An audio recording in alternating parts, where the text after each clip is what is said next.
Class কি শুরু হবে? ওয়ালাইকুম আসসালাম। জি, সময় হয়ে গেছে।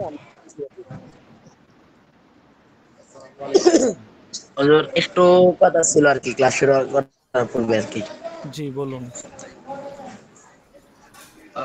জি, বলতে চাচ্ছিলাম যে যে আপনি দর্স শিট গুলো আমাদেরকে দিয়েছেন, এগুলা কি মাসালা বের করার জন্য না হুজুর? বোঝা যাচ্ছে না, স্পষ্ট করে বলুন। বলছিলাম আপনি আমাদেরকে যে দর্স শিট গুলা দিচ্ছেন, এখানে তো অনেক মাসালা, এই মাসালা গুলা কি মানে দলিল প্রমাণ সহ তামরিন করার জন্যই তো? জি না হুজুর? এগুলো কিতাবের মধ্যে আছে, কিতাবের পড়া এগুলো। কিতাবের পড়াগুলোই জি শীট আকারে এরকমভাবে সাজানো হয়েছে, যাতে আপনারা সহজে মোতালা করে আসতে পারেন। জি। জি, আচ্ছা।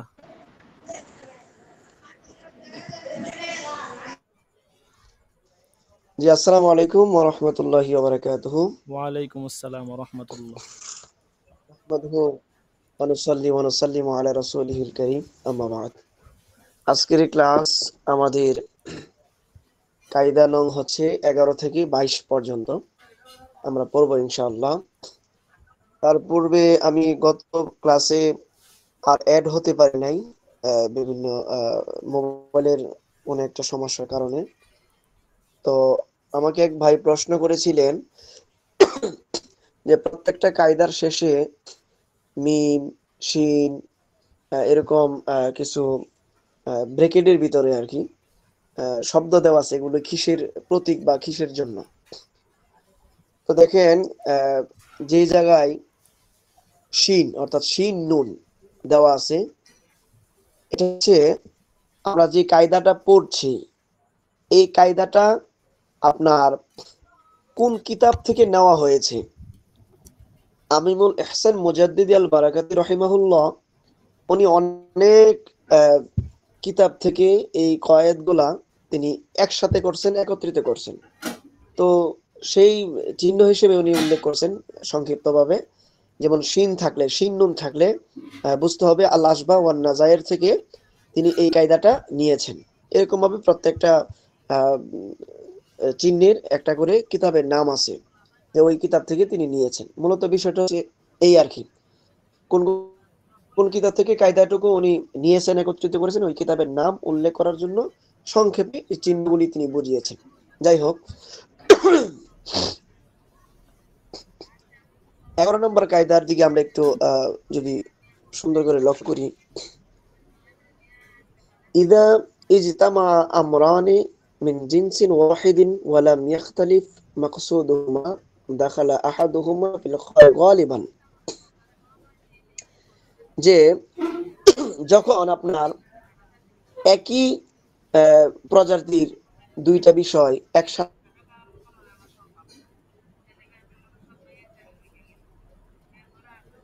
হয়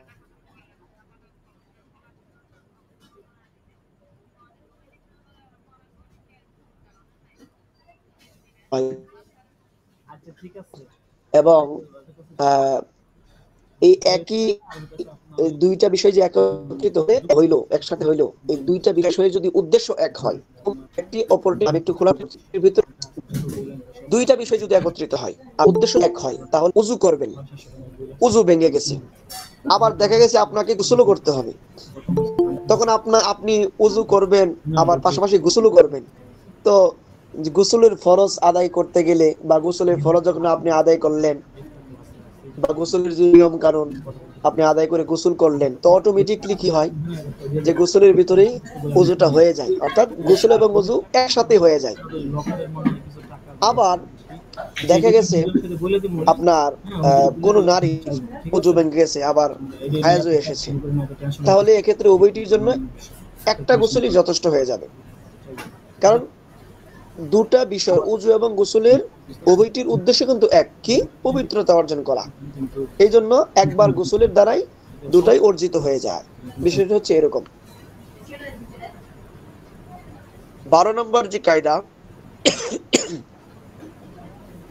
ইযা ইজতামাআত আল ইশারাতু ওয়াল ইবারাতু তু'তাবারুল ইশারা। অর্থাৎ আপনি যখন ইশারা এবং মৌখিক বক্তব্যকে একত্রিত করবেন, তখন ইশারাই গ্রহণযোগ্য হবে মূলত। কিভাবে সেটা? ধরেন আপনি কোনো বস্তুর পরিচয় বর্ণনা করার জন্য যদি নাম বলার পাশাপাশি হাতেও ইশারা করেন, আপনি নামও বললেন হাতেও ইশারা করলেন, সেক্ষেত্রে ইশারাকৃত বস্তুটির নাম অন্য কিছুও যদি হয় তাহলে ইশারাই গ্রহণযোগ্য হবে। কেন? এক্সাম্পল হিসেবে দেখেন, কোন মানুষ, আমি এটা অন্যভাবে বলছি, কোন মানুষ ধরেন সবকিছুর নাম কিন্তু সকল মানুষ জানবে না, এটাই স্বাভাবিক। কিন্তু সে বাস্তব প্র্যাকটিক্যালি একটা জিনিস হয়তোবা সে দেখেছে, কিন্তু সে নামটা বলতে পারতেছে না, কিন্তু ভুলবশত নামটা বলে ফেলছে অন্য নাম, কিন্তু জিনিস দেখাচ্ছে অন্যটা, মানে কিন্তু দেখে সে চিনতে পারছে কিন্তু নামটা ভুল বলছে। সেক্ষেত্রে তার ইশারা যেই দিকে যাবে, হাতে হোক আঙ্গুল দিয়ে হোক, সে ইশারাকৃত বস্তুটাই কি হবে? গ্রহণযোগ্যতা পাবে বা গ্রহণযোগ্য হবে। এটা হচ্ছে মূল বিষয়। তারপরে যেমন আরেকটি উদাহরণ যদি দেই, কোনো পুরুষ যদি কোনো মহিলাকে বলে যে আমি তোমাকে 1 ড্রাম সিরকা মোহর হিসেবে প্রদান করে বিয়ে করতে চাই, 1 ড্রাম সিরকা মোহর হিসেবে আমি তোমাকে দেব, সেটার বিনিময়ে আমি তোমাকে বিয়ে করব। কিন্তু দেখা গেছে পরবর্তীতে ড্রামের মধ্যে মদ আছে, ড্রামটা খুলে দেখে ড্রামের মধ্যে মদ আছে, তাহলে আপনার সেক্ষেত্রে 1 ড্রাম সিরকা নয়, বরং 1 ড্রাম মদই মোহর হিসেবে নির্ধারিত হবে। তবে যেহেতু মদ মুসলমানের নিকট কোনো সম্পদ নয়, মদটা মুসলমানদের জন্য কোনো সম্পদ নয়, তাই যেন মোহরবিহীন বিয়ে হলো এরকম হয়ে যাবে তখন। আর মোহরবিহীন বিয়ের ক্ষেত্রে মোহরে মিসাল তথা তার গোত্রে তার সমপর্যায়ের মেয়ের যে পরিমাণ মোহর হয়ে থাকে সেই পরিমাণ মোহর নির্ধারিত হবে। তারপরে 13 নম্বর কায়দাটা লক্ষ্য করুন, ইদা ইজতামাল হাক্কানি কুদ্দিমাল আদল, যে দুটি প্রাপ্য হক, দুটি প্রাপ্য হক বলতে আপনার যেমন আল্লাহর হক এবং বান্দার হক, এই দুইটা হক যদি সাংঘর্ষিক হয় তখন বান্দার প্রাপ্য হক বা বান্দার যে হকটা প্রাপ্য ছিল ওইটাই অগ্রাধিকার পাবে। কিভাবে সেটা দেখেন, কারো নিকট নেশাব পরিমাণ সম্পদ থাকলে তার উপর যাকাত ওয়াজিব হয়, আমরা সবাই এটা পরিষ্কারভাবে জানি। কিন্তু সে ঋণী থাকলে যাকাত ওয়াজিব হয় না, বরং ঋণ আদায় করা তার জন্য কি হয়ে যায়? আবশ্যক হয়ে যায়। কেননা ঋণ বান্দার হক। তেমনি ভাবে নফল ইবাদত এবং স্বামীর হক একত্রিত যদি হয়ে যায়, স্ত্রীর জন্য স্বামীর হক আদায় করা আবশ্যক, কেননা এটি বান্দার হক। এটা আরো সুন্দরভাবে আপনারা জানেন যে নফল ইবাদত করতে গেলেও স্বামীর অনুমতি লাগে, কারণ কোন সময় স্বামী কোন কারণে তিনি আহ্বান করেন সেটা তো বলা যায় না। তো রাসূল কারীম সাল্লাল্লাহু আলাইহি ওয়াসাল্লামের সুন্নাহ থেকে জানা যায় যে যদি কোনো স্বামী তার স্ত্রীকে আহ্বান করে তাহলে অবশ্যই সে যদি নফল ইবাদতে থাকে তখন সেখান থেকে সে উঠে চলে আসবে, স্বামীকে সময় দেবে বা স্বামীর কথা মানবে। যাই হোক, 14 নম্বর, ইদা ইজতামা আল হালালু ওয়াল হারামু আও আল মুহরিমু ওয়াল মুবিহু গালাবা আল হারাম ওয়াল মুহরিম, অর্থাৎ আপনি অবৈধকারী এবং বৈধকারী বিষয় একত্রিত হয় তখন হারাম এবং অবৈধকারী বিষয় প্রাধান্য পায়। কিভাবে সেটা দেখেন, আমরা সবাই জানি কথাটা যে প্রত্যেকটা বস্তুর মৌলিক অবস্থা হলো হালাল এবং বৈধ হওয়া, প্রত্যেকটা বস্তুর মৌলিক বিষয় হলো হালাল হওয়া। তো যখনই আপনার এর সাথে হারাম এবং অবৈধ হওয়ার হুকুম একত্রিত হবে, ধরেন হালাল এবং হারাম একত্রিত হলো, তখন বুঝতে হবে এটি হালাল ও বৈধ হওয়াকে রহিত করতে এসেছে। তাছাড়া আপনার হারামে লিপ্ত হওয়া গুনাহের কাজ আমরা সবাই জানি, আবার অন্যদিকে হালাল বা বৈধ কোনো বিষয়ে লিপ্ত না হওয়া গুনাহের কাজ নয়। তাই হারামকে প্রাধান্য দেওয়াই অধিক যুক্তিযুক্ত, যেহেতু হারাম মিশ্রিত হয়ে গেছে। যেমন হযরত উসমান রাদিয়াল্লাহু তাআলা আনহুকে যখন জিজ্ঞেস করা হলো মালিকানার ভিত্তিতে দুই বোনকে একত্রে সহবাসের জন্য কি ব্যবহার করা যাবে, তখন তিনি বললেন, একটি আয়াত বৈধতা দেয় এবং একটি আয়াত হারাম করে, সুতরাং হারাম হওয়ার আয়াতই আমাদের নিকট পছন্দনীয়। তো 15 নম্বর কায়দা, ইদা ইজতামা আল মুবাশির ওয়াল মুতাসাব্বিবু ইউদাফুল হুকমু ইলাল মুবাশির। অর্থাৎ যখন আপনার কি বলে কর্তা এবং মদতদাতা একত্রিত হয় তখন হুকুম কর্তার সাথে সম্পৃক্ত হয়। যেমন কোনো ব্যক্তি চোরকে কারো সম্পদের তথ্য দিল, ধরেন আপনাদের মধ্যে হতে কোনো বন্ধু আপনার অন্য কোনো বন্ধুকে আপনার ওই যাকে যে বন্ধুকে আপনি বলবেন খবরটা দিবেন সে চোর, তাকে বললেন, বন্ধু যে অমুক ঘরে তো সম্পদ আছে, টাকা আছে বা স্বর্ণের খনি আছে, মানে প্রচুর সম্পদ আছে তার এক কথায়। সে আপনি তথ্যটা দিয়ে দিলেন এবং চোর কি করলো, ওই ঘরে গিয়ে সে চুরি করলো। তো সেক্ষেত্রে তথ্যদাতাকে নয়, অর্থাৎ আপনাকে নয়, বরঞ্চ চোরকেই শাস্তি দেওয়া হবে। এই কায়দাটা এটাই বোঝাতে চাচ্ছে যে যদিও আপনি তথ্য দিয়েছেন কিন্তু আপনি তো চুরি করেন নাই, যেহেতু চুরি করেছে সেহেতু চোরকেই শাস্তি দেওয়া হবে। তারপরে 16 নম্বর, ইদা বাতালাল আসলু ইউসারু ইলাল বদলি, যে যখন মূল বিষয় বাতিল হয়ে যায় তখন তা বিকল্পের দিকে ধাবিত হয়। সেটা কিভাবে? যেমন ধরেন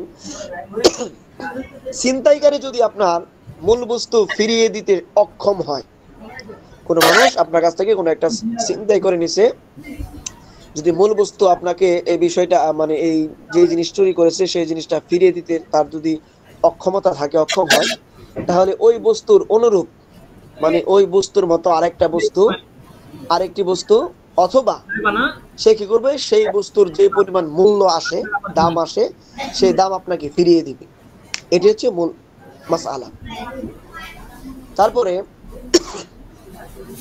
ইদা বাতালা শাইউ বাতালা মা ফি দিমনিহি, যখন মূল বস্তু বাতিল হয়ে যায় তখন তার অধীনস্থ সবকিছুই বাতিল হয়ে যায়। যেমন কেউ বিয়ে করলে, অনেকে বিয়ে করে, তো কেউ যদি বিয়ে করার পরে বা বিয়ে করলে স্ত্রীকে মোহর দিতে হয়, এটা আমরা সবাই জানি।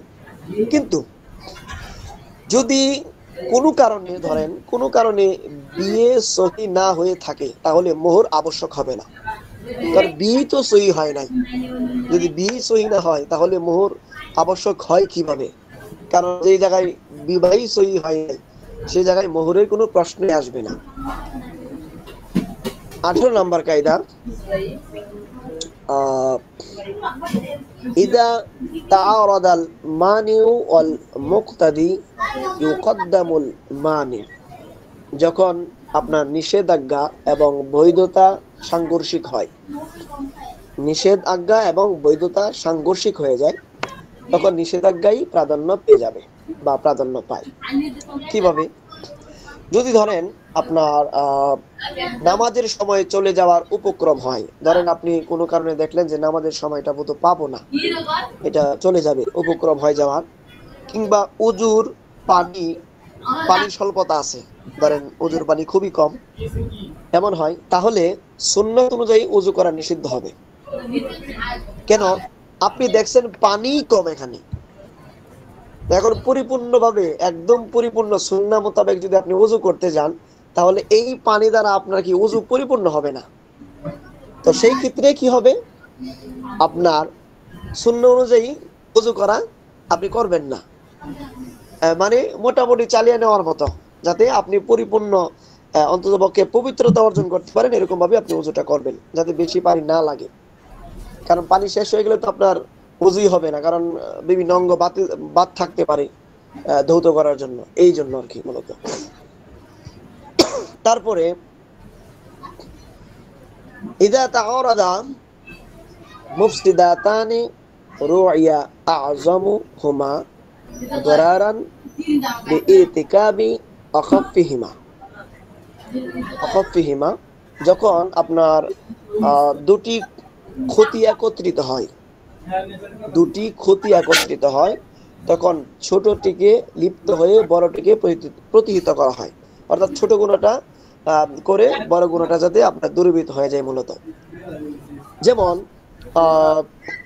কোনো মুসল্লির গায়ে যখন হয়েছে, আপনি মনে করেন, ধরেন এক্সাম্পল, তখন সে যদি রুকু সেজদা নামাজ, রুকু সেজদা সহ আরো ইত্যাদি যত আমল আছে, নিয়ম কানুন আছে, সেগুলো আদায় করে তাহলে রক্ত প্রবাহিত হওয়ার সম্ভাবনা আছে, এবং রুকু সেজদা না করলে রক্ত প্রবাহিত হবে না।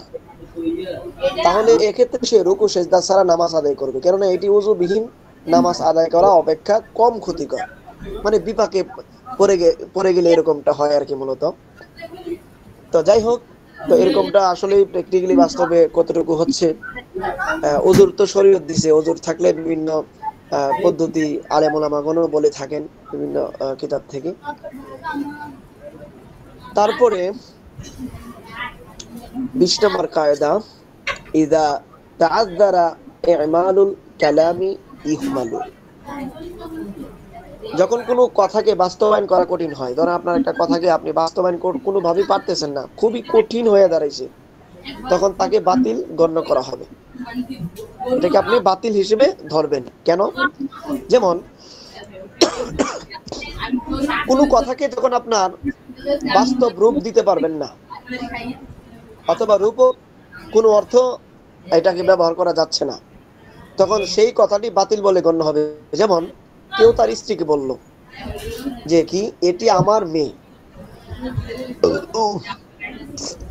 তখন দেখেন এখানে যখন সে বলল কোন স্বামী তার স্ত্রীকে যে এটি আমার মেয়ে, অথচ তার পৃথক বংশ আছে, দেখেন এটি আমার মেয়ে, তখন সে দাবি করে, তার দাবিটাই তো খুব কঠিন, মানে দাবিটাই তো সম্ভব না। কারণ কেন? মেয়ে দাবি করতে হলে, অর্থাৎ মেয়ে কিভাবে হয়? আমার বংশ, অর্থাৎ আমার যে আসবে সে আমার বংশ। এখন আমি যদি আমার স্ত্রীকে বা কেউ যদি কারো স্ত্রীকে বলে এটি আমার মেয়ে, তাহলে এখানে বংশের বিষয় আছে, কারণ তার জন্মদাতা পিতা আছে, ঠিক আছে? তো তার জন্মদাতা পিতা যেহেতু আছে, তার একটা বংশ আছে, যেহেতু তার বংশ আছে, তার পিতা আছে, সেই ক্ষেত্রে এই কথার দ্বারা আপনার স্ত্রী তালাক হবে না, এবং এই কথাটা বাতিল গণ্য হবে, কারণ এই কথাটাই বাতিল, এই দাবিটাই বাতিল।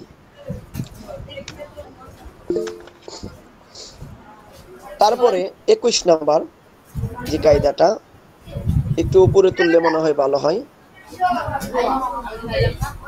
মোহতারাম একটু উপরের দিকে তুলেন। আসসালামু আলাইকুম উস্তাদ। 21 নাম্বার, জি একটু যদি 19 নাম্বার একবার বলতেন, উঠানের সাথে আগে দিয়ে। 19 নাম্বার না?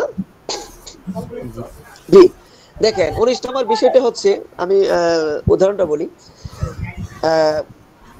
আপনি যখন দুইটা ক্ষতিকর বস্তু একত্রিত হয়, দুইটা ক্ষতি, তখন আপনার যেহেতু আপনার ক্ষতি থেকে বাঁচতেই পারবেন না, ধরেন এমন দুইটা বিষয় আপনার সামনে চলে আসছে যে আপনি যদি যে কোনো একটা অবলম্বন করেন, যে কোনো একটা কাজ করেন, দুইটা কাজ আসছে, যে কোনো একটা কাজ করেন, দুটোই গুনাহের কাজ ধরেন, কিন্তু আপনি দেখা গেছে দুইটা কাজের মধ্যে যে কোনো একটা কাজ আপনাকে করতেই হবে। এখন দুইটা কাজের মধ্যে যে কোনো একটা কাজ করতে গেলে দেখা গেছে দুটা কাজই গুনাহের কাজ, তখন আপনি কি করবেন? কারণ বাধ্য হতে একটা করতেই হবে আপনাকে। তখন আপনি দেখবেন দুইটা কাজের মধ্যে নিম্নমানের গুনাহ কোনটা হয়, অর্থাৎ বড় গুনাহ যাতে না হয়ে যায়। দুইটা কাজের মধ্যে যখন দেখবেন যে একটা কাজ বেশি গুনাহ হচ্ছে আর একটা কাজ খুবই কম গুনাহ হচ্ছে, তখন বেশি গুনাহ থেকে বাঁচার জন্য ছোট গুনাহটা করে ফেলবেন, কারণ আপনার তো যে কোনো একটা করতে হবে বাধ্যতামূলক, ক্রাইসিসে পড়ে গেছেন। কথা বুঝতে পারছেন? জি জি আচ্ছা, তারপর হচ্ছে 21 নাম্বার, ইযা তাআযযারাত আল হাকিকাতু ইউসারু ইলাল মাজাজ। যে যখন হাকিকত অর্থাৎ বাস্তবতা যেটা কঠিন হয়ে যায়, বা কঠিন হয়, তখন মাজাজের অর্থাৎ রূপক অর্থের প্রতি ধাবিত হয়। যেমন কেউ কসম করলো, যে কি কসম করলো, যে আমি আম গাছ খাবো না। কেউ কসম করলো যে আমি আম গাছ খাবো না। এখানে দেখেন আম গাছ হলো হাকিকত, অর্থাৎ বাস্তবতা, যেটা আম গাছ। আর আম গাছে কি ধরে? সাধারণত আম ধরে, অথবা যেভাবেই বলেন ফল ধরে। আর ফলটা হচ্ছে রূপক অর্থ। এখন এখানে যেহেতু হাকিকতের উপর আমল করা কঠিন, কারণ আম গাছ তো আপনি খাইতে পারবো না, এটা কোনোভাবেই আপনার সম্ভব না। যেহেতু হাকিকতের উপর আমল করা কঠিন, অর্থাৎ বাস্তবতা, যেটা আমি সরাসরি বললাম আম গাছ খাবো, সেটা আমার সম্ভব না, যেহেতু এটা কঠিন। সুতরাং সে ওই আম গাছের ফল খেলে কসম ভঙ্গকারী হবে। তখন সে আম গাছের ফলটা খেলে কসম ভঙ্গ হয়ে যাবে। কিন্তু আম গাছ খেলে কসম ভঙ্গকারী হবে না, কেননা এটি একটি কঠিন বিষয়। আম গাছ খাওয়া সম্ভব না কোনোভাবেই। এটা রূপক অর্থে আপনার ফলের দিকে ধাবিত হবে, মূলত রূপক অর্থে। 22 নম্বর কায়দা, ইদা জালাল মানিউ আদাল মামনু। যখন নিষেধাজ্ঞা দূর হয়ে যায়, তখন নিষিদ্ধ বিষয় বৈধ হয়ে যায়, তখন নিষিদ্ধ বিষয়গুলো বৈধ হয়ে যায়। যেমন এটা খুবই সহজ, আপনারা জানেন। আমি বিষয়টা বলি, তারপরে একটু খোলাসা হবে। যেমন ধরেন কারো বয়স কম হওয়ার কারণে, ধরেন কারো বয়স খুবই কম, যদি সাক্ষ্য গ্রহণ করা না হয়, ধরেন না তার কাছ থেকে সাক্ষ্য নেওয়া যাবে না, কেন? কারণ তার বয়স কম। এখন ওই ছেলেটাই যখন বালেগ হবে, বালেগ হওয়ার পরে তখন আর কিন্তু আপনি যেই শর্ত দিছেন যে সাক্ষ্য কেন নেওয়া যাবে না, তার বয়স কম। এখন বালেগ হওয়ার পরে তার তার তো তখন বয়স কম না, কারণ বালেগ হওয়ার পরে তো মোটামুটি একটা বয়স চলে যায়, 15-14 এরকম বয়স হয়ে যায়। তখন আপনি আর এই যুক্তি দিতে পারবেন না বা শর্ত দিতে পারবেন না, এখন তার বয়স কম। যেহেতু সে এখন বালেগ হয়েছে, এখন তার সাক্ষী বা সাক্ষ্য গ্রহণ করা হবে। কারণ নিষেধাজ্ঞাটা বয়স কম হওয়ার কারণেই ছিল, যে আসলে এর সাক্ষী নেওয়া যাইব না, কেন? ছোট ছোট। কিন্তু যখন আমি বড় হয়ে গেলাম, তখন তো আর বলতে পারবে না যে আমি ছোট, আমি ছোট। তখন আর এই নিষেধাজ্ঞাটা থাকে না, কারণ নিষেধাজ্ঞাটা ছিলই আমি ছোট থাকার কারণে। যেহেতু আমি বড় হয়ে গেছি, এখন আর আপনি আর নিষেধাজ্ঞা দিতে পারবেন না, কারণ এখন আমি এখন বালেক। বুঝতে পারছেন?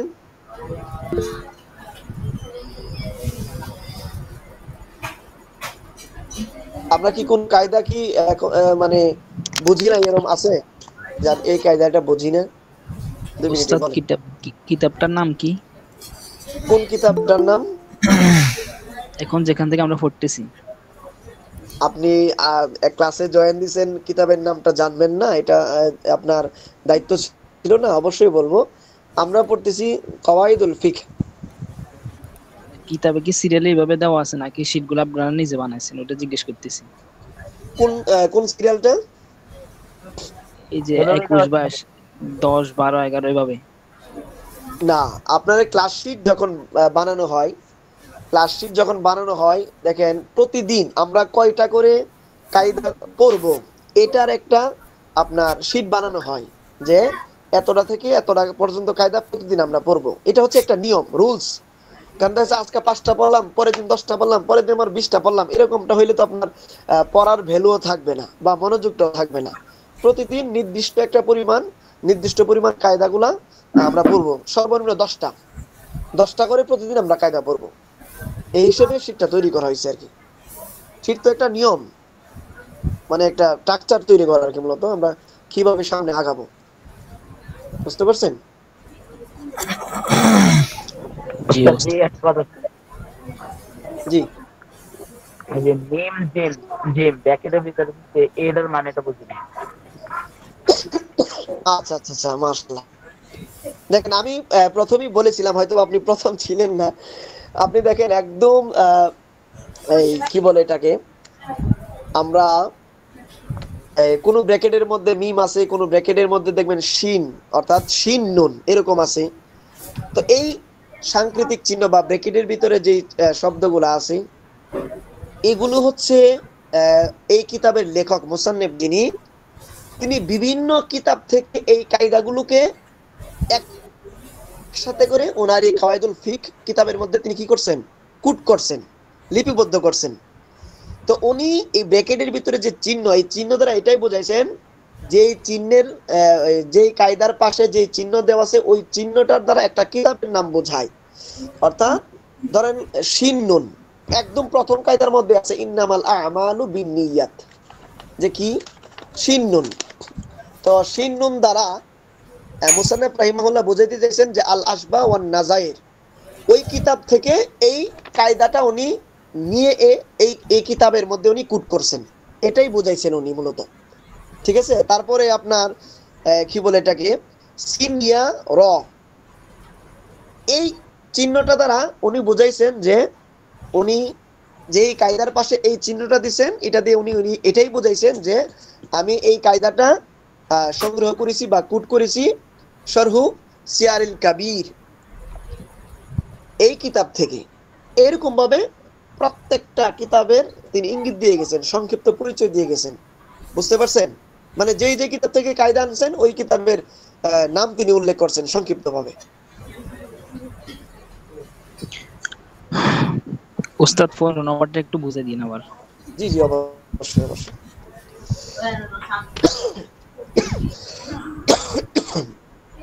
আচ্ছা, 15 নম্বর যে কায়দাটা, আমি যেটা মূল বিষয়টা বলি। ধরেন আপনার কোনো বন্ধু সে চুরি করে, তার পেশা চুরি, অল্প হোক আর বেশি হোক, বা কারো কোনো ক্ষতি করা। এখন আপনার বন্ধুকে বললেন যে বন্ধু, যে আমাদের বাড়ির পাশে অমুক বাড়িতে তার ভালো সম্পদ আছে, হয়তো বা গহনাগাটি আছে, হয়তো বা 2 লক্ষ টাকা ব্যাংক থেকে তুলে আনছে, গরমে তো এখন 2 লক্ষ টাকা আছে। তা আপনি আপনার বন্ধুকে তথ্যটা দিলেন। তো তথ্য পাওয়ার পরে আপনার বন্ধু কি করলো, ওই বাড়িতে চুরি করলো, ওই বাড়ি থেকে স্বর্ণ টাকা যা আছে সব নিয়ে নিল। তো সেক্ষেত্রে আপনি যে তথ্য দিছেন, আপনাকে শাস্তি দেওয়া হবে না, বরঞ্চ আপনার বন্ধু যে চুরি করছে আপনার থেকে তথ্য নিয়ে, তাকে শাস্তি দেওয়া হবে। কথা বুঝতে পারছেন? জি উস্তাদ। উস্তাদ জি কথা হলো যে চলে সে সন্দেহ তার সে গুনাহগার হলো না না, এখন বিষয় হচ্ছে তথ্য দেওয়া আর চুরি করা সময় সহযোগিতা করা, দুইটা এক বিষয় নয়। এখন ধরেন কোন একটা মানুষ, এটা তো সরাসরি তথ্য দিল, সে জানে সে চুরি করে। তো কোনো মানুষ ভালোর উদ্দেশ্যে কোনো কিছু বললেন আপনি, কিন্তু সেটা ব্যতিক্রম হয়ে যাইতে পারে, কোনো কারণে ব্যতিক্রম হয়ে যায় মানুষের, আমি সেটার উল্টাটা করলাম, তো সেক্ষেত্রে তো আপনি দায়ী না। আমি আপনাকে একটা রং তথ্য দিলে কি আপনি রং পথে যাবেন? আমি একটা ভুল তথ্য দিলে কি আপনি মানবেন? আপনি মানবেন কেন? আপনি কি জানেন না যিনি চুরি করে এটা যে গুনাহের কাজ বা বড় পাপ, এটা তো সেও জানে। তা আমি তথ্য দিলেই কি না দিলেই কি, আমি তথ্য দেওয়ার পর আপনাকে চুরি করতে হবে কেন?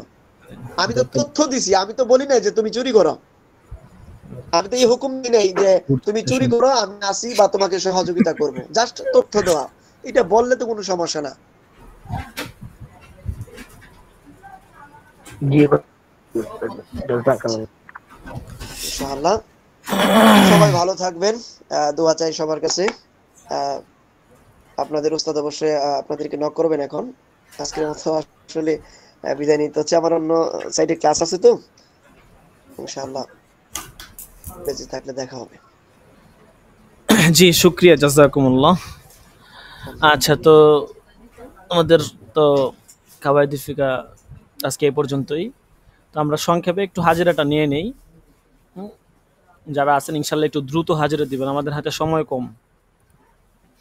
আমি দাখিলা নাম্বার বলবো, নাম আর দাখিলা নাম্বারটা বলবো, আপনারা একটু কষ্ট করে হাজিরা দিবেন দ্রুত। 7 নাম্বার দরস আজকে। মোহাম্মদ ইউসুফ, দাখিলা 9। ভাই জুনায়েদ আল হাবিব 1। লাব্বাইক 16 জাবেদ হুসাইন। লাব্বাইক 34 নূর মোহাম্মদ।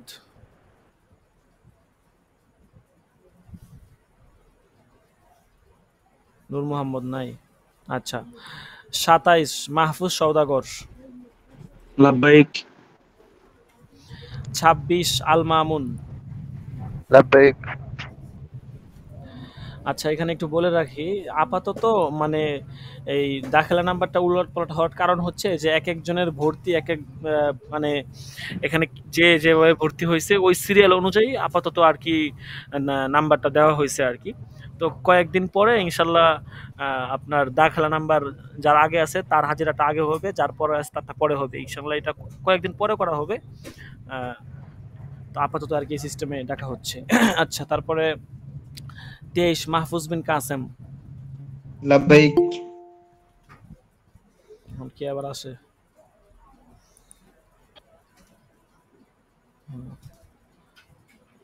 আচ্ছা, তারপরে কাজী মুসাব্বির হোসেন 13।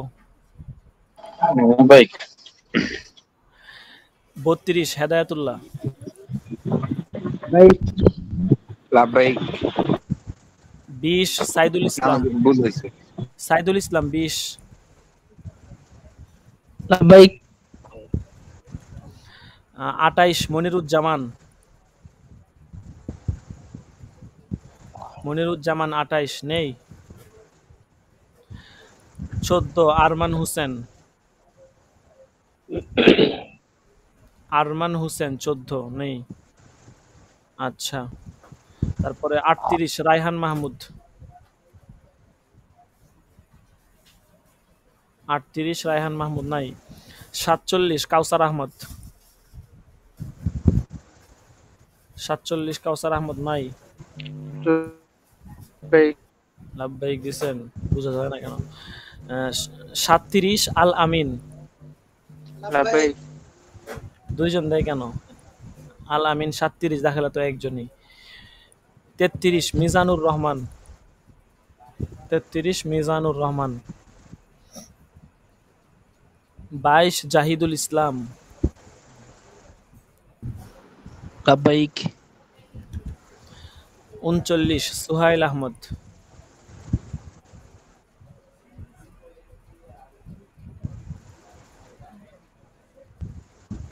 সুহাইল আহমদ নাই। 43 ইসমাইল হোসেন।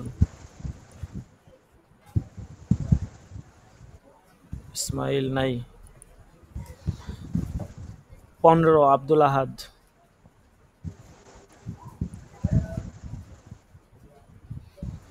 52 একরাম আল হাসান। 52 একরাম আল হাসান। 6 ইব্রাহিম খলিল। লাব্বাইক ইব্রাহিম খলিল, আপনি কি সব দিন দরসে ছিলেন? 1 2 3 4 5 তারপরে 6। হযরত আমার গত গত দরজটা আমার ছুটে গেছে, আমি একটু এক জায়গায় গেছিলাম, এই কারণে ধরতে পারিনি। কত নাম্বার দরসটা ছুটছে? গত এটার দরজ। আগেরটা। বাকি সবগুলোতে ছিলেন? জি আচ্ছা, ঠিক আছে। 5 নাম্বারটাতে ছিলেন না। জি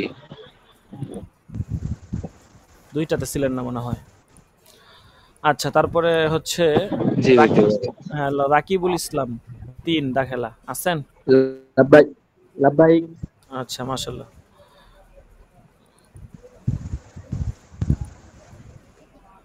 তারপরে 8 আবু তাহের নেই।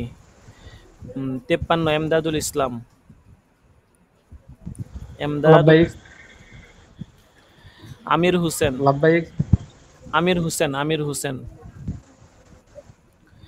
ইয়াসিন শেখ। আরাফাত। রফিকুল ইসলাম। মুস্তাকিম বিল্লাহ 40 দাখিলা। মুস্তাকিম বিল্লাহ। মুস্তাকিম বিল্লাহ নাই। আচ্ছা, ঠিক আছে। তারপরে গোলাম কিবরিয়া। মাসউদুর রহমান।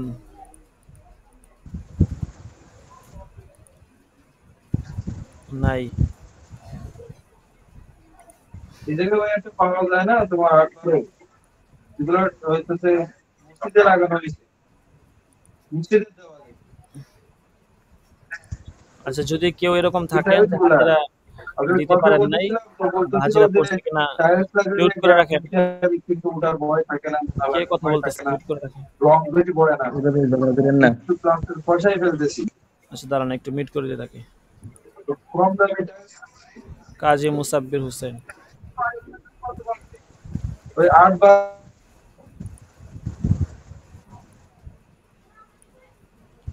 আচ্ছা ঠিক আছে, আমাদের হাজিরার কাজ শেষ। আজকে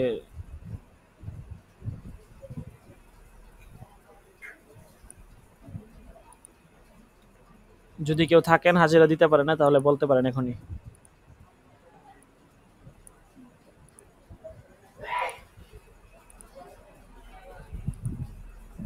আচ্ছা ঠিক আছে, তো এখন আমরা উসুলে ইফতাটা একটু পড়বো।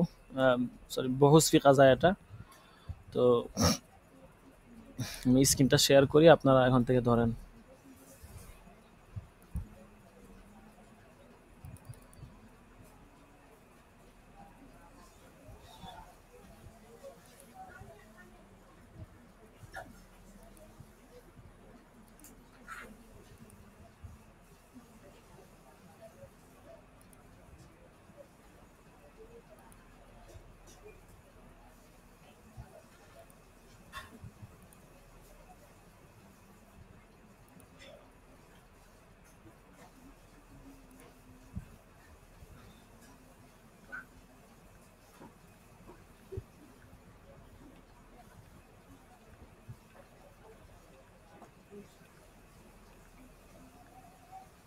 আজকে আমাদের পড়া ছিল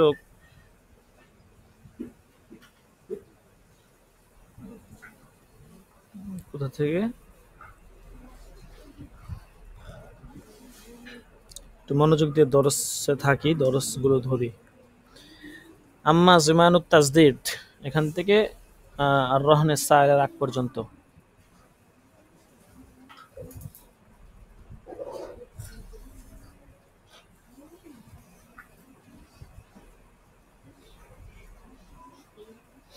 আজকে যে আলোচনাগুলো হবে এগুলো ইতিপূর্বে গেছে, মানে এই আলোচনাগুলো গত দর্শে কিছুটা করা হয়েছে। তো তারপরেও আজকে বেশি একটা পড়ানো হবে না, আপনারা যেন আলোচনা একটু ভালো করে বুঝতে পারেন। হ্যাঁ, এই জন্য অল্পই পড়ানো হবে, তবে একটু বুঝতে হবে।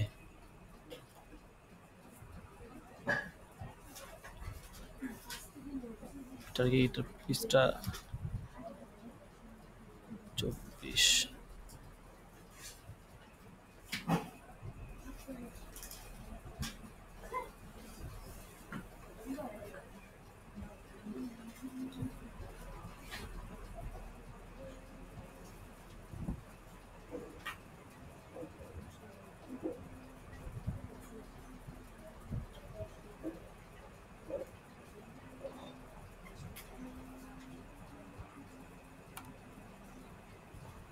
জিমানুত তাজদিদ,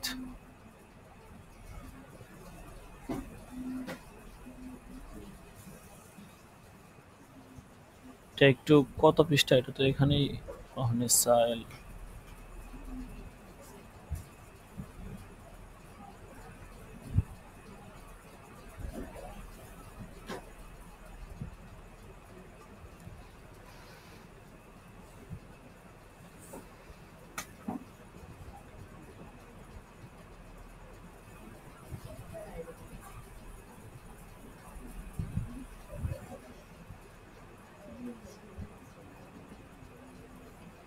এই এবারটা কোথায় আছে একটু কষ্ট করে আপনারা একটু খুঁজে দেখেন তো, কোথায় আছে এবারটা। এটা তো এখানেই থাকার কথা। জজম বিহাদিস সামানাইন শর্তুন লিল জাওয়াজ।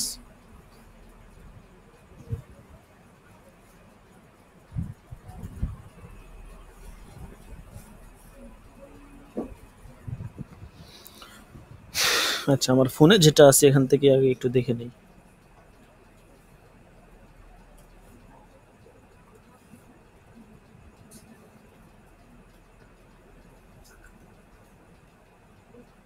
এখান থেকে বের করাটা মুশকিল।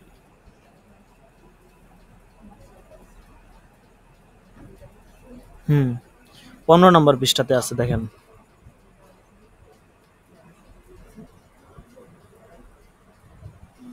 এই যে 15 নম্বর পৃষ্ঠায় একদম শেষের দিকে, এই কারণে আর কি এটা দেখা যায় না।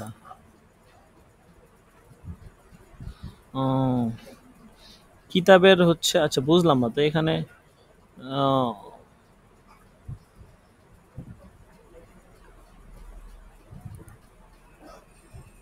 আমি মোতালা করার জন্য খুঁজছি, পারি নাই।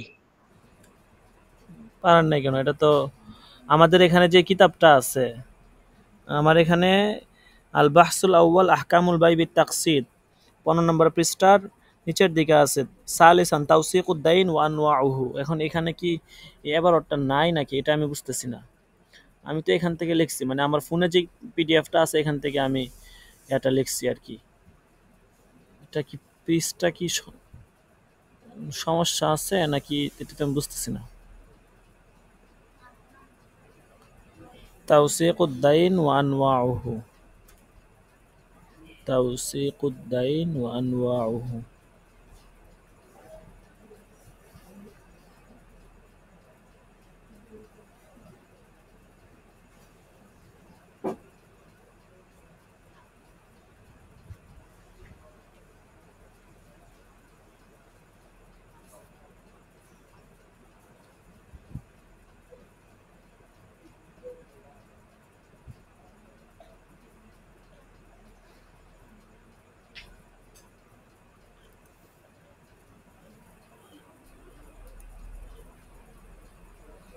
সেম কিতাব না থাকার কোনো কথা না।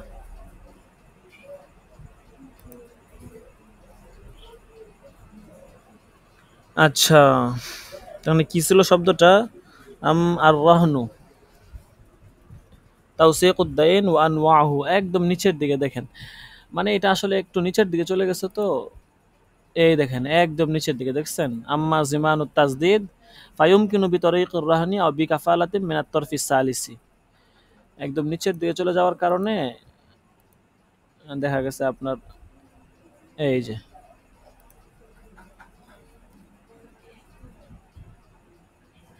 যে আর রাহনু, এরপর দেখেন। আশা করি এবার আপনারা দেখতে পারতেছেন। আচ্ছা, এবার ধরেন সকলেই।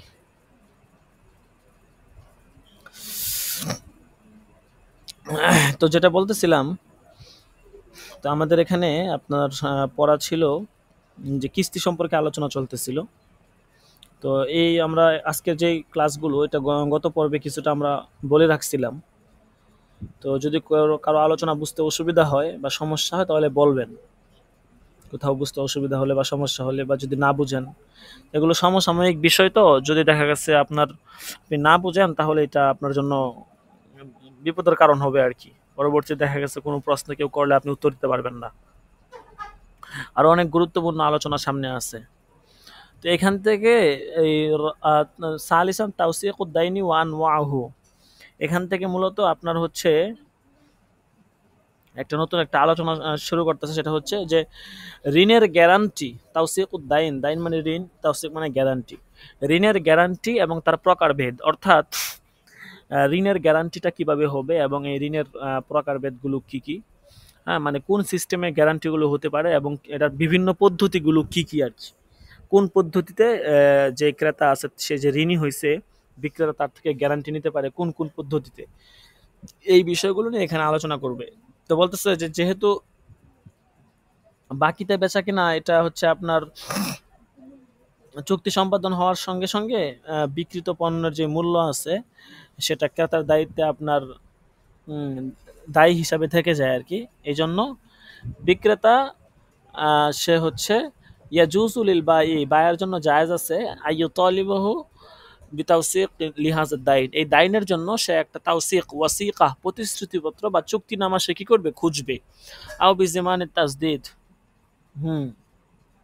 সে একটা চুক্তিপত্র মানে নিশ্চিত হওয়ার জন্য অঙ্গীকারপত্র গ্রহণ করতে পারবে এবং নির্দিষ্ট সময়ের জন্য সে কি করতে পারবে, ইনদা হুলুলিল আজাল, মানে নির্দিষ্ট সময়ের জন্য সে পরিশোধের ব্যাপারে গ্যারান্টি আদায়ের জন্য বিক্রেতার জন্য এটা জায়েজ আছে আর কি।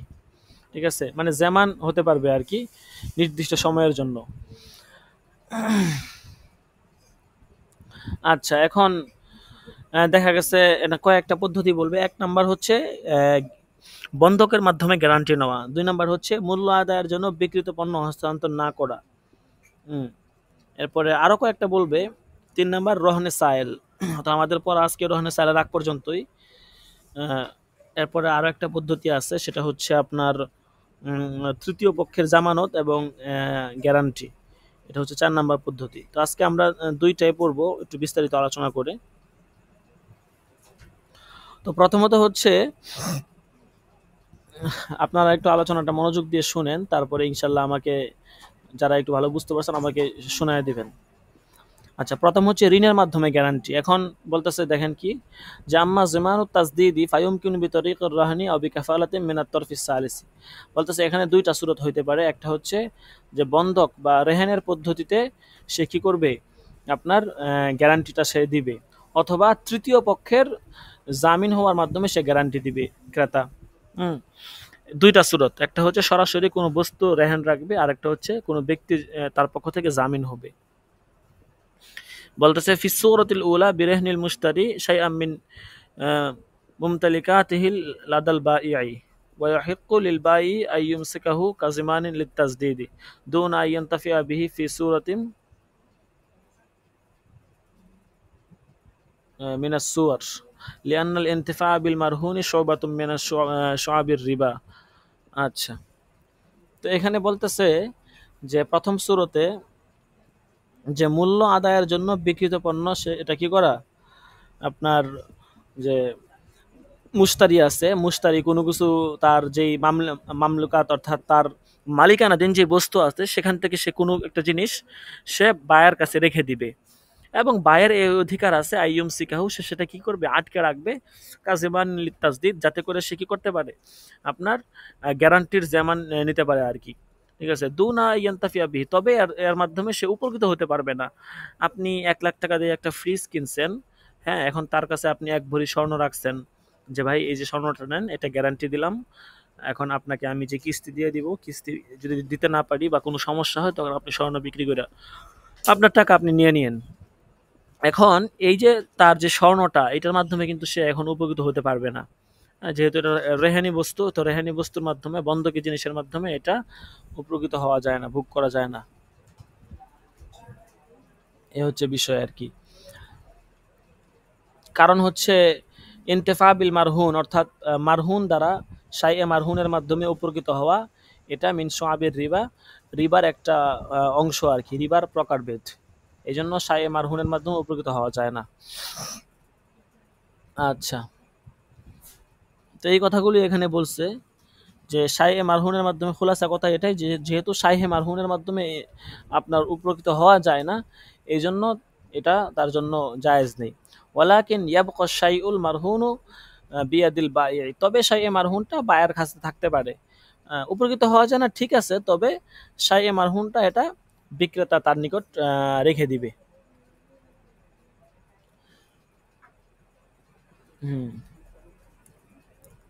আচ্ছা, লিযুক্তিস মুশতারি আলাল ইহতিমামি বিআদাইল আকসাতি ফি মাওইদিহা, যাতে করে মুশতারি কি করে, খুব গুরুত্বের সাথে তার যে কিস্তিগুলো আছে সময় মতো এগুলো পরিশোধ করে। ওয়ালি ইউহিক্কা লাহু ইদা কসারাল মুশতারি ফিল আদাই ইনদা হুলুলিল আজালি আইয়াবিয়া শাইআল মারহুনা ওয়া ইয়াস্তাওফি দাইনাহু বিদালিকা। হ্যাঁ, এবং দেখা গেছে তার যে বস্তুটা আছে, বন্ধকি বস্তুর চাপের কারণে তার ঋণের কিস্তি সে নির্দিষ্ট মেয়াদে আদায় করতে পারবে। পাশাপাশি যদি ক্রেতা সে নির্দিষ্ট সময়ে ঋণ আদায়ে ব্যর্থ হয়, তাহলে তখন কি করবে, ওই বন্ধকি বস্তু সেটা কি করবে, বিক্রেতার জন্য যা আছে সেটা বিক্রি করে ফেলবে। ঠিক আছে, ওয়াস্তাউফি দাইনাহু বিদালিকা, এবং এটা বিক্রি করে ওইটার মাধ্যমে সে তার ঋণকে পরিশোধ করে নেবে। ওয়ালাকিন লা ইয়াজুজু লাহু আয়াতাজাওয়াজা আনিস সামানিল মুত্তাফাকি আলাইহি ফিল আকদি, তবে জায়েজ নেই তাদের জন্য। কি জায়েজ নেই? আগদের সময় যেই সামানের উপর তারা একত্রিত হয়েছিল ওই সামানের চেয়ে বেশি এটা এর থেকে নেওয়া। ধরেন উভয় আগদের সময় 1 লাখ টাকা একত্রিত হয়েছিল, ঠিক আছে? তো পরবর্তীতে দেখা গেছে আপনার তার জন্য 1,20,000 টাকা স্বর্ণ বিক্রি করে 1,20,000 টাকা নেওয়া জায়েজ নাই। স্বর্ণ যদি 1,20,000 টাকা হয় তাহলে সে 1 লাখ নিতে পারবে আর 20,000 টাকা তাকে ফিরিয়ে দিতে হবে। আচ্ছা, এই কথাটাই বলছে আর কি। ফাইন ফাজুলা মিন কিমাতি শাইইল মারহুনি শাইউম বাদা তাসদিদিদ দাইন, ঋণ পরিশোধের পর যদি কোনো কিছু বাকি থাকে, রদ্দাহু আলাল মুশতারি আর রাহিন, তাহলে মুশতারি কি করবে? রাহেন সেটা মুশতারির নিকট ফিরিয়ে দিবে। কামা ইয়াজুজু রাহনুল আয়ানিল মামলুকাতি লিল মুশতারি, ওই আপনার অন্যান্য যে সমস্ত বিক্রেতা আছে অর্থাৎ ক্রেতা যেই তার নিজস্ব সম্পদ বন্ধক রাখতে পারে, ঠিক আছে? অর্থাৎ ক্রেতা নিজস্ব সম্পদ যেমনি বন্ধক রাখতে পারে, কাযালিকা ইয়াজুজু রাহনু মুস্তারাতি মিলকিয়াতু লিতিলকাল আয়ান, অনুরূপভাবে ওই সমস্ত সম্পদের যেই দলিল বা দস্তাবেজ আছে ওগুলো সে কি করতে পারে? আপনার বন্ধক রাখতে পারে। অর্থাৎ সরাসরি টাকা পয়সা যেমন রাখতে পারে, অন্যভাবে টাকা পয়সা যদি কোনো চেক থাকে, ব্যাংকের চেক, ওগুলো রাখতে পারে, দলিল দস্তাবেজ ওগুলোও সে বন্ধক রাখতে পারে। আচ্ছা, এরপরে 2 নাম্বার বিষয় হচ্ছে, 1 নাম্বার তো গ্যারান্টি, আরেকটা ছিল যে আপনার অন্য কোনো ব্যক্তির মাধ্যমে গ্যারান্টি প্রদান। এটা তো স্পষ্টই যে কোনো ব্যক্তি গ্যারান্টি দিল যে সে না দিলে আমি দিব, তখন ওই ব্যক্তিকে ধরবে, এটা তো স্পষ্টই। আচ্ছা, তো দ্বিতীয় আর একটা বিষয় ছিল, সেটা হচ্ছে মূল্য আদায়ের জন্য ইমসাকুল বাঈ, বিক্রেতা কি করবে? আটকে রাখবে আল মাবিয়া, বিক্রিত পণ্যটা, লিজিমানি তাসদিদ, মূল্য আদায়ের জন্য, মূল্য পরিশোধের জন্য। মূল্য পরিশোধের জন্য বিক্রিত পণ্য সে কি করবে? আটকে রাখবে। যেমন উদাহরণস্বরূপ আপনি একটা ফ্রিজ কিনছেন 1 লাখ টাকা দিয়ে, এখন সে বলতেছে যে টাকা যদি আপনি না দেন তাহলে আপনাকে ফ্রিজ দেওয়া হবে না। তো সে কি করলো? বিক্রেতা মাবিটাকে আটকে রাখলো মূল্য আদায়ের জন্য। এখন বলতেছে এটার 2টা সুরত হইতে পারে। 1 নাম্বার হচ্ছে যে পণ্য আটকে রাখা, আর 1 নাম্বার হচ্ছে বন্ধকি বস্তু স্বরূপ ওই পণ্যটা আটকে রাখা। 1 নাম্বার হচ্ছে সরাসরি মূল্য আদায়ের জন্য ওই আইনি পণ্যটাই আটকে রাখা, সরাসরি পণ্য আটকে রাখা। আর একটা হচ্ছে বন্ধকি বস্তু স্বরূপ ওই পণ্যটাকে আটকে রাখা। এখন 2 পদ্ধতির মধ্যে কোন পদ্ধতি জায়েজ, কোনটা জায়েজ না, সেটা আমাদের একটু বুঝতে হবে।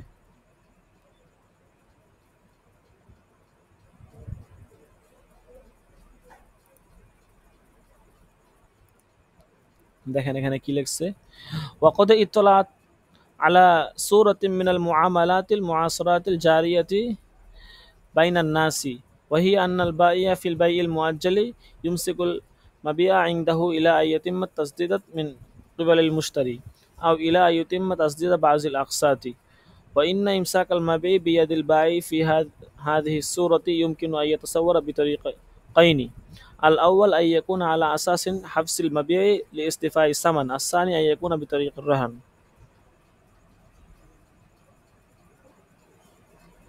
আচ্ছা, তো বলতেছে যে মানে আল মুআসারাত আল জারিয়া বাইনান নাস, বর্তমান যুগে মানুষের মধ্যে যে সমস্ত নিয়ম পদ্ধতি চালু রয়েছে এর মধ্যে একটা হচ্ছে এইটা যে আন্নাল বাইয়া ফিল বাই'i মুআজ্জাল, মানে বাকিতে ক্রয় বিক্রয়ের ক্ষেত্রে বিক্রেতা সে কি করবে? মাবিটাকে আটকে রাখবে, ঠিক আছে? ইলা ইউতিম্মা তাসদিদা মিন কিবালিল মুশতারি, যাতে করে সে মুশতারির পক্ষ থেকে কি করতে পারে? আপনার ওই যে টাকা এটা পরিশোধ করতে পারে, সে এটা নিতে পারে।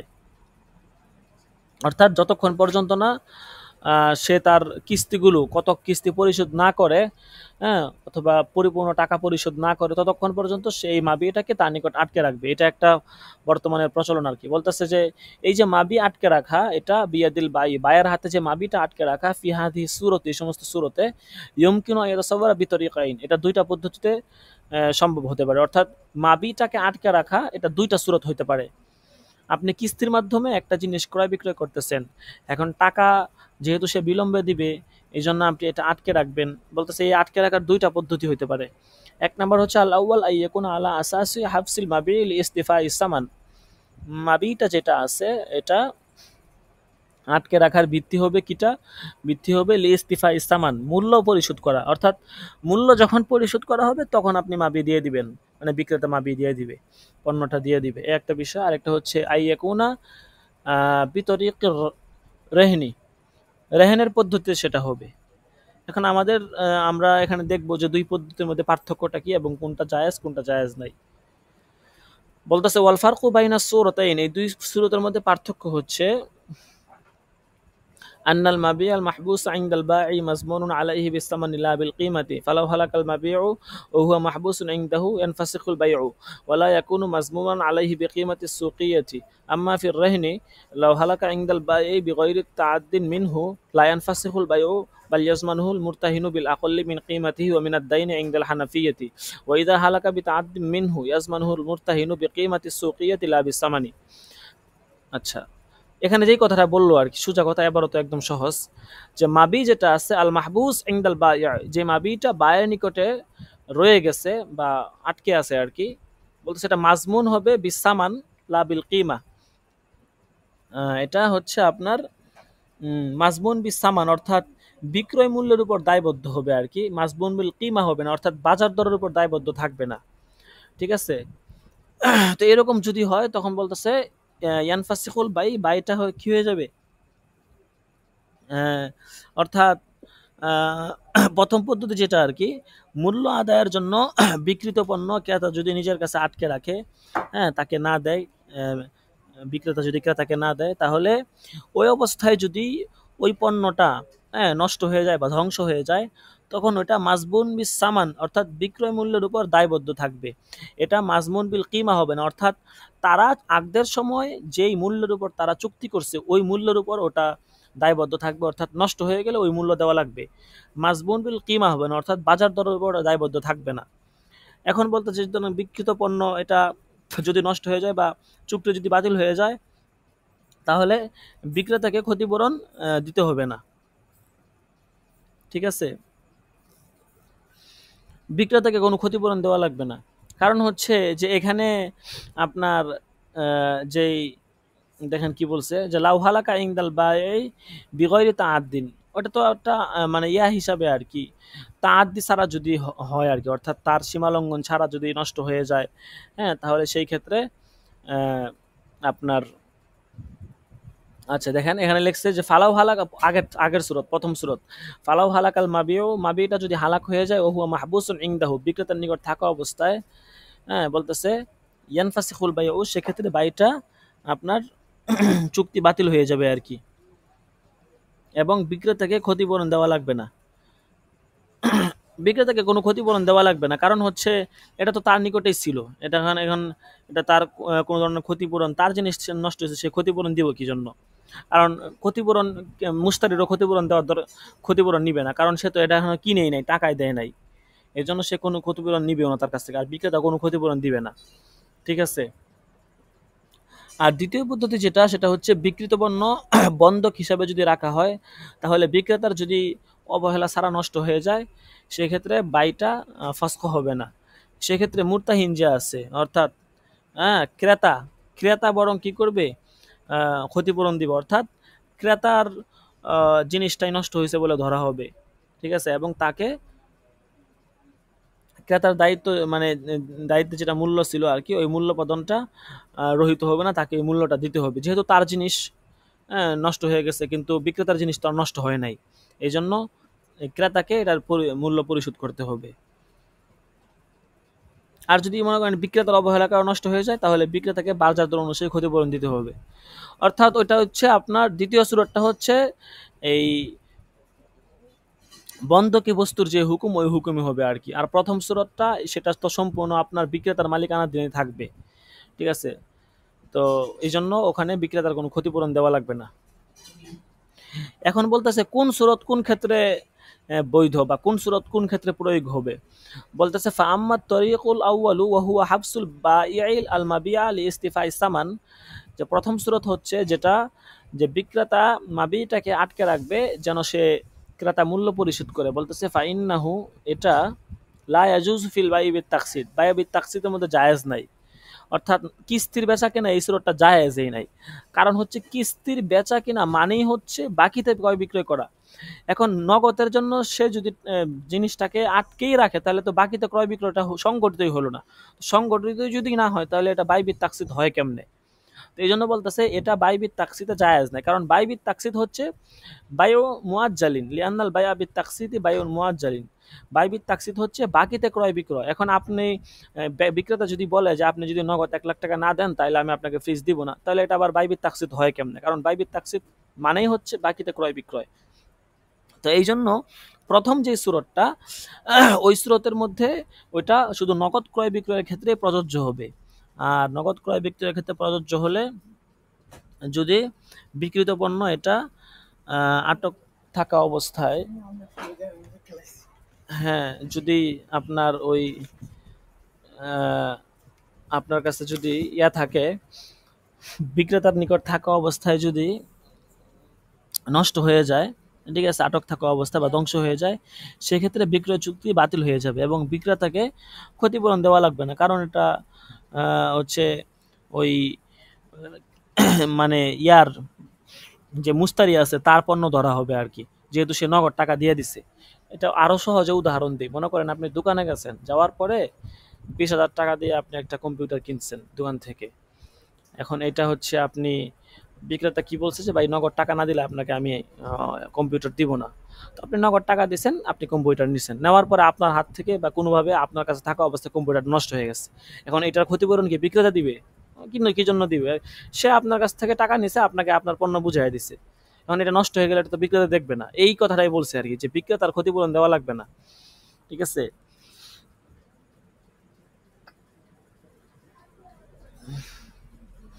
কিন্তু যদি বিক্রেতার নিকট থাকা অবস্থায়, অর্থাৎ বিক্রিত পণ্য যদি বিক্রেতার নিকট থাকে, হ্যাঁ, বিক্রেতার নিকট থাকা অবস্থায় তার কোনো অবহেলার কারণে যদি নষ্ট হয়ে যায়, হ্যাঁ, তখন ওই যে আমানতদারিতার যে মাসলা আছে ওই মাসলা চলে আসবে আর কি। তখন বিক্রয় মূল্যের উপর দায়বদ্ধ হবে, মাজমুন বিল কিমা হবে না। তখন বিক্রয় চুক্তি বাতিল হয়ে যাবে, হ্যাঁ, এবং যদি সে টাকা দিয়ে না থাকে সেই ক্ষেত্রে তার কোনো ক্ষতিপূরণ দেওয়া লাগবে না আর কি। আচ্ছা, আর দ্বিতীয় সূরতের হচ্ছে যেটা বললাম যে দ্বিতীয় সূরতটা ক্ষেত্রে শুধুমাত্র এটা জায়েজ আছে। কারণ প্রথম সূরতে তো সরাসরি নগদ লেনদেন, এই জন্য এটা নিয়ে কোনো কথা নাই। কিন্তু দ্বিতীয় সূরতের হচ্ছে বাকির লেনদেন যেহেতু, এই জন্য এটা নিয়ে হচ্ছে মূল কথা। এই যে এটাই বলছে যে ইন্নামা ইয়াসবুতু ফিল বুয়ুল হালাতি ওয়ালাইসা লাহু ফিল বুয়ুল মুআজ্জালা যা ফিল ফতোয়া হিন্দিয়া। ফতোয়া হিন্দিয়ার মধ্যে এই কথাগুলো আছে আর কি। ক্বালা আসহাবুনা রাহিমাহুল্লাহ, এই নিচের যে কিছু কথা এটা ফতোয়া হিন্দিয়ার মধ্যে আছে, যে এখানে ফুকাহে কেরামের একটা অভিমত দিছে যে নগদ বেচা কেনার ক্ষেত্রে মূল্য আদায়ের ক্ষেত্রে বিক্রেতা এটা তার জন্য বিক্রিত যে পণ্যটা আছে, হ্যাঁ, ওইটা আটক রাখার অধিকার তার আছে, বিক্রেতার আছে। তো সোজা কথা, বিক্রেতা আপনাকে বলবে যে ভাই নগদ যদি 20,000 টাকা দাও তাহলে আমি তোমাকে ল্যাপটপটা দিব, আর যদি তুমি না দাও তাহলে আমি দিব না। এটা তো তার অধিকার থাকবে, স্বাভাবিক কথা। এই কথাটাই আর কি বলতেছে, যে কিন্তু বাকিতে বেচা কেনার ক্ষেত্রে বিক্রেতার কিন্তু এই অধিকারটা নাই। কারণ বাকিতে তো বেচা কেনা মানে হইতেছে কিস্তির বেচা কেনা। এখন এখানে শর্তই হইতেছে বাকিতে বেচা কেনা। এখন এখানে যদি বিক্রেতাকে এই অধিকার দেওয়া হয় যা আপনি বাকিতে জিনিস দিতে পারবেন না, তাহলে তো এখানে বাইবিত তাকসিদের অস্তিত্ব আসলো না। তার অস্তিত্ব না আসলে তো এখানে বাইবিত তাকসিদের আলোচনাই নাই। বুঝতে পারছেন? আশা করি বুঝতে পারতেছেন। যদি কারো বুঝতে অসুবিধা হয়, কোনো পয়েন্ট কোনো বিষয় যদি বুঝতে সমস্যা হয়, বলবেন যে হুজুর এই বিষয়টা বুঝতেছি না, বা এটা আমার কাছে কেমন জানি লাগতেছে, বলবেন বুঝতে অসুবিধা হলে। তো এই কথাটাই বললো যে বাকিতে বেচা কেনার ক্ষেত্রে বিক্রেতার জন্য বিক্রিত পণ্য আটকে রাখা এটা জায়েজ নাই। ঠিক আছে? এটা মূল্য আদায়ের আগেও জায়েজ নাই, মূল্য আদায়ের পরেও জায়েজ নাই। আচ্ছা, তো বলতেছে তাহলে দ্বিতীয় পদ্ধতিটা ওটা কোথায় যাবে? বলতেছে হ্যাঁ, দ্বিতীয় পদ্ধতি এইটার একটা সূরত জায়েজ হবে, সেটা হচ্ছে রেহানের পদ্ধতি। সেটা কিভাবে? বলতেছে ওয়া আম্মাত তরিকুস সানি ওয়া হুয়া আই ইউমসিকাল বাইয়ু আল মাবিয়া ইনদাহু বিসিফাতি কাউনিহি রাহনান মিনাল মুশতারি বিসামানিল ওয়াজিবি ফি জিম্মাতিহি ফা ইন্নাহু ইমকুনু বিতরিকাইনি আইজন। তরিকা সানি মানে দ্বিতীয় পদ্ধতিতে ওয়াহুয়া আই ইউমসিকাল বাইয়ু আল মাবিয়া ইনদাহু বিসিফাতি কাউনিহি রাহনান মিনাল মুশতারি বিসামানিল ওয়াজিবি ফি জিম্মাতিহি। অর্থাৎ বিক্রয় চুক্তির কারণে ক্রেতার দায়িত্বে যে মূল্য আদায় এটা মূল্য আদায়ের যে দায়িত্ব আছে আর কি বলতেছে সেটা আহ, বিক্রেতা যে আছে সে যদি বিক্রিত পণ্য বন্ধক হিসেবে নিজের নিয়ন্ত্রণে রাখে তাহলে এটার দুইটা পদ্ধতি হইতে পারে। ঠিক আছে, অর্থাৎ বায়ে যে আছে সে যদি মাবিটাকে নিজের কাছে আটকায় রাখে কি জন্য, যাতে করে সে মুশতারি সে টাকা পরিশোধ করে, তাহলে বলতেছে এটার দুইটা সুরত হইতে পারে। মানে দ্বিতীয় সুরতের আবার দুই সুরত। প্রথম সুরত হচ্ছে আল আউয়াল আই ইয়ারহানাহুল মুশতারি ক্বাবলা আই ইয়াকবিজাহু মিনাল বাইই ফাহাদা লা ইয়াজুজু আইজন।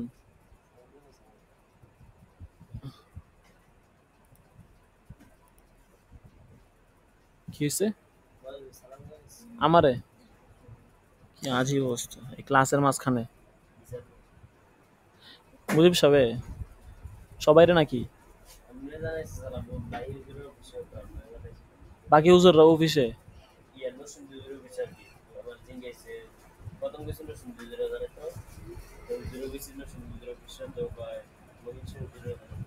আচ্ছা যাও, আসতেছি।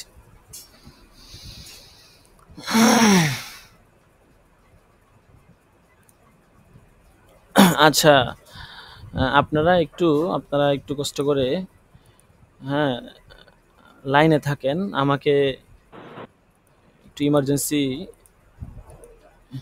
আপনারা একটু কষ্ট করে লাইনে থাকেন। আপনারা লাইনে থাকেন আর আপনারা একটু পরস্পরে নিজেরা একটু মুজাকারা করেন। আমি একটু কিছুক্ষণের মধ্যে আসতেছি। যদি দরস চালু হয় ইনশাল্লাহ আমি আবার নতুন করে করাবো। আর যদি একটা মিটিংয়ের জন্য আমাকে ডাকা হয়েছে আর কি ইমার্জেন্সি, তো আর যদি না হয় তাহলে আমি এটা রেকর্ড করে এটা পাবলিশ করে দিব। আর আপনারা একটু এতক্ষণ যা আলোচনা হয়েছে আপনারা একটু কষ্ট করে নিজেরা মুজাকারা করেন। আপনারা যারা আছেন নিজেরা একটু আলোচনাটা মুজাকারা করেন তাহলে ভালো হবে। আমি মিউট করে যাচ্ছি, আপনারা একটু নিজেরা কষ্ট করে মুজাকারা করেন। আমি কিছুক্ষণের মধ্যে আবার আসতেছি।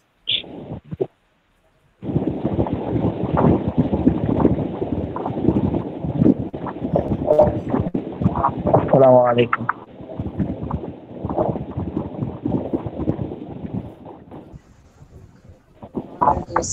ওয়ালাইকুম আসসালাম ওয়া রাহমাতুল্লাহি ওয়া বারাকাতুহু।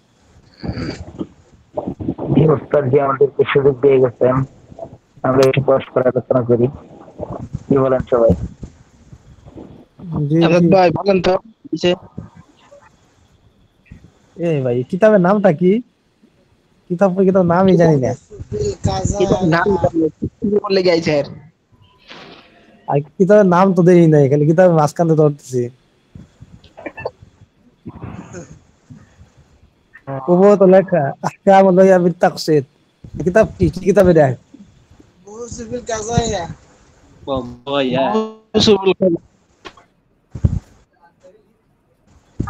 নামটা কি? বুহুসুফিল কাজায়া। এইটা সিরিয়াস কোনো কিছু আছে? আছে আছে তো হুজুর কাছে লুকায়েন দিব। একজন বললে কতগুলো কষ্ট বোঝা যাবে। আমি সবাই বলি তাহলে তো কতগুলো বোঝা যাচ্ছে না। তাহলে আমরা মুজাকারা করলে ভালো হয়।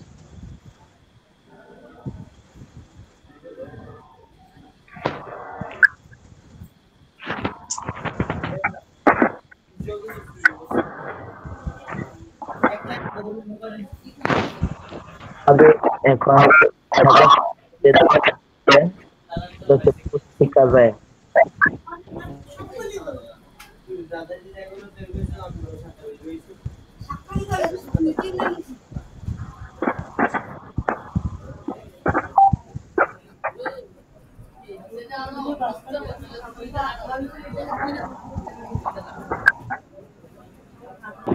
ভাই কেউ কি মাসালা এটা পেমেন্ট করতেছেন?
মেবি আজকে মনে হয় ক্লাস আর হবে না।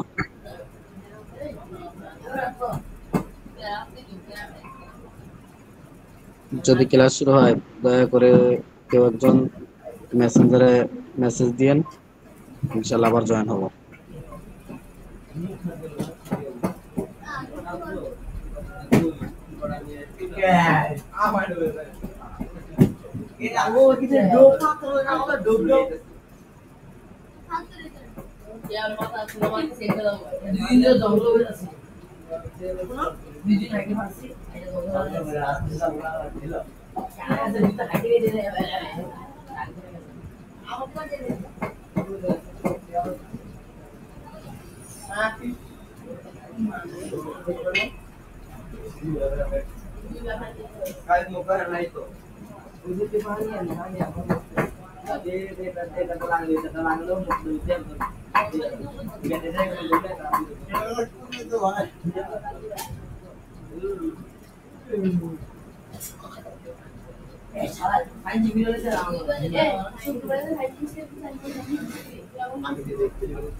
জি, আসসালামু আলাইকুম রহমতুল্লাহ।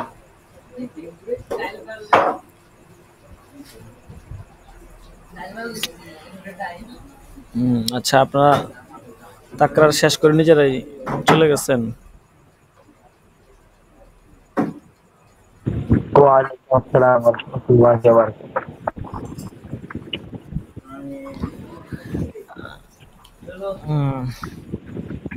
আচ্ছা ঠিক আছে, তাহলে যেহেতু অনেকে চলে গেছে, হ্যাঁ আপনারা বলছিলাম তাকরা করতে, তাকরার হয়েছিল? জি আলহামদুলিল্লাহ, কিছু আলোচনা হয়েছিল হয়তো। এই কিতাবে তাকরার হয়েছিল? জি কিছু আলোচনা হয়েছিল, বেশি না, অল্প। অল্প কেন? পুরাপুরি আলোচনা করে তারপরে, পুরাপুরি আলোচনা করলে তো আলোচনা এখনো শেষ না হওয়ার কথা। আচ্ছা যাই হোক, যেহেতু সকলেই চলে গেছে, তেমন কেউ নেই, আপনারা 2-4 জন আছেন, তো আজকে এ পর্যন্তই ইনশাল্লাহ। তো আগামী দরসে ইনশাল্লাহ বাকি পড়াটা শেষ করে দেওয়া হবে। ঠিক আছে, আসসালামু আলাইকুম রহমতুল্লাহ।